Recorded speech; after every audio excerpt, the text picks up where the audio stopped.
இந்த வாரம் திரை விமர்சனத்தில் நம்ம பார்க்க போற படம் தனி ஒருவன். ஜெயம் ரவி ரோமியோ ஜூலியட்டின் தன் இரண்டாவது இன்னிங்ஸை தொடங்கிவிட்டார். இரண்டாவது மாத முடிவிற்கு தன் மூணாவது படமாக தனி ஒருவன் இந்த வாரம் களம் இறங்கியுள்ளது. ஆனால் சாதாரணமாக இல்லை. எப்போது சொல்லி அடிக்கிற பந்தய குதிரை ஜெயம் ரவி ராஜா கூட்டணி. இவர்கள் கூட்டணியில் 6வது முறையாக இணைந்துள்ளனர். இதில் அப்படி என்ன ஸ்பெஷல் என்றால் அரவிந்த் சாமி தான்.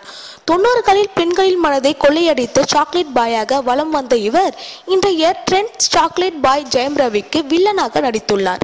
பணம் பதவியாக ஓடும் ஒரு வில்லன் அவன் கெட்ட செயலை செய்த அளவிற்கு ஆசைப்படுவானோ அதை விட அதிகமாக நல்லது செய்வதற்கு பேராசைப்படும் ஹீரோ ஜெயம் ரவி.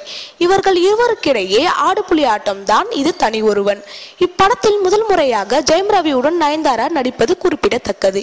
இன்றைய இளைஞர்களின் பல்சு தெரிந்த இசையமைப்பாளர் ஹிப்ஹாப் தமிழன் ஆதியின் பாடல்கள் ஏற்கனவே பட்டையை கிளப்ப தற்பொழுது எல்லோருக்கும் பின்னணி இசை எப்படி இருக்கும் என்பதில்தான் ஆவலாக இருக்கின்றனர். இப்படம் ஜெயம் ரவியின் திரைப்பயணத்தில் இதுவரை இல்லாத அளவிற்கு அதிக திரையரங்குகளில் நேற்று ரிலீஸ் ஆகியுள்ளது. இப்படக்குழுவினருக்கு சினி உறவாக சார்பாக வாழ்த்துக்கள்.